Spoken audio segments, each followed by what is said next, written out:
अतः ऐसे माफियाओं से भी समाज को बचाना है। हमारे संगठन के भक्ति मानव कल्याण संगठन के लोगों ने 1500 से अधिक स्थानों पर नशे की विस्फोटकों की बड़ी बड़ी खेपों को पकड़ाया। ये रिकॉर्ड क्या है, और बाकी बिना रिकॉर्ड देखा जाए तो 2000 से ऊपर पार कर चुका है। देश के अंदर एक भी ऐसा संगठन नहीं होगा जिसने इतनी अधिक मात्रा में नशे की खेपें जब्त करवाई हो, दिन दिन रात रात जग करके, अत्याचारों को सह करके। क्योंकि शराब माफिया आज सशक्त है, राजनेता उनके गुलाम बने हुए हैं। किसी शराब माफिया की शराब पकड़ा दी जाती है, शराब माफिया को राजनेताओं के पास फोन जाता है और पकड़ाने वाले लोगों के ऊपर फर्जी मुकदमे दर्ज कर दिए जाते हैं। हमारे संगठन के कार्यकर्ताओं को जितना प्रताड़ित किया गया है, किस संगठन के कार्यकर्ता इतने प्रताड़ित ना हुए होंगे। महिलाओं में खौलते हुए तेल डाल डाल के महिला कार्यकर्ताओं तक को जलाया गया, मगर हमारे कार्यकर्ताओं ने भी ठान रखा है तुम जितना अत्याचार कर सको, हमारा अभियान रुकेगा नहीं। हम जो कर सकते हैं, संविधान के दायरे में रह करके कानून का साथ लेकर हम वह कार्य करते रहेंगे। तुम बेचो कितनी तुम शराब बेचते हो, हम समाज को नशा मुक्त कराने में अपनी क्षमता लगा देंगे। एक न एक दिन समाज पर आपकी बिक्री बंद होगी,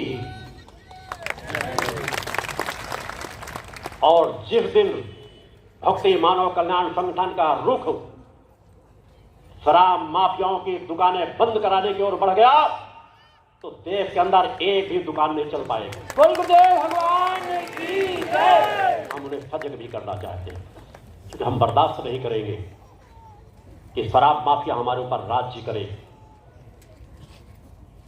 आज एक एक विधानसभा चुनाव में, एक एक लोकसभा चुनाव में कोई भी पार्टी हो, करोड़ों करोड़ों रुपए, हजारों हजारों करोड़ रुपए खर्च करते हैं।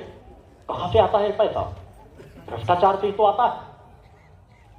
उस भ्रष्टाचार की जड़ों को समाप्त करना होगा। सच्चाई ईमानदारी से समाज के बीच जाओ, कार्य करो। जनता कैसे नहीं आपको स्वीकार करेगी? मैं हर पार्टियों से कहता हूं, गलत रास्ते का त्याग कर दो, राम के नाम पे ही त्याग कर दो।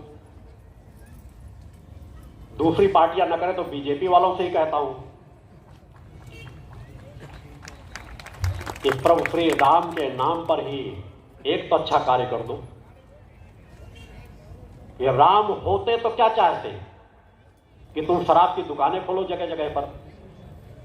वो पहला आदेश ही देते कि मेरे सनातन धर्मावलंबियों को शराब मत पिलाओ, नशे की दुकानें बंद कर दो।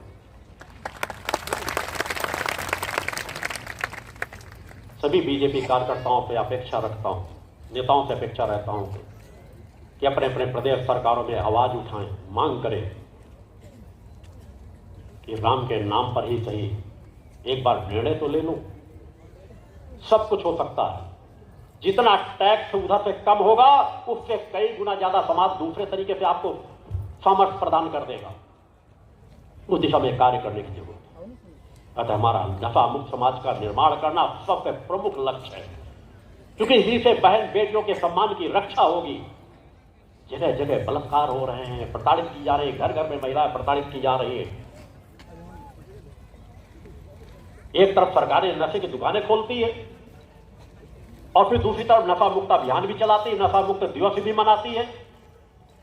कैसी सोच रखते हो? अतः पूरी तरह से कोई गलत चीज है तो उसको पूरी तरह से बंद करो। ये भारत भूमि है, देवभूमि है, नशे के व्यवसाय नहीं होने चाहिए। उस दिशा में कार्य करने की जरूरत है। कई क्षेत्रों के बिंदु भी मेरे सामने रखे गए हैं, उस पर भी बिंदुवार अलग अलग मैं जानकारी देता रहूंगा। मगर उसके पहले कुछ महत्वपूर्ण अपनी विचारधारा के बिंदु भी प्रदान करना चाहूंगा। जो नए भक्त हैं उनकी अपेक्षा है कि मुझसे मिलने की। मैं सभी से मिलता हूं, मगर उसके लिए आपको मेरे आश्रम दिव्य धाम सिद्धाश्रम धाम पे आना पड़ेगा। वहां मैं नित्य प्रति सुबह शाम मुलाकात करता हूं। कोई भी हो, गरीब हो, अमीर हो, कोई भी हो, नित्य प्रति सुबह शाम संभाव से सभी से मुलाकात करता हूं। वहां जो रहने ठहरने भोजन की सब व्यवस्थाएं रहती है, निःशुल्क रहती है। आप कभी भी आइए, आपका आश्रम में स्वागत है। यहाँ पर मेरे पास समय कम रहता है, यहाँ पर चाहूं तो मुलाकात करने का समय आप लोगों को नहीं दे सकता। अजय जी ने काफी आग्रह है, पर मैंने केवल मात्र कुछ चंद ऐसे लोग हैं समाज सेवा में जुड़े हुए लोग जो आरएसएस हों या कुछ क्षेत्रीय समाज सेवक हों या कुछ प्रशासनिक अधिकारी हैं या हमारे मीडिया क्षेत्र के कुछ लोग हैं, अगर वो मिलना चाहते हैं तो अजय जी संपर्क कर लेंगे। मैं 10 से 11 1 घंटे का समय उनके लिए निकाल लूँगा कल, क्योंकि कल मैं यहीं बिलासपुर में विश्राम करूँगा। परसों प्रातः सुबह 7 बजे से 7:30 बजे के बीच जिस मार्ग से आश्रम से यहाँ पहुँचा हूँ उसी मार्ग से वापस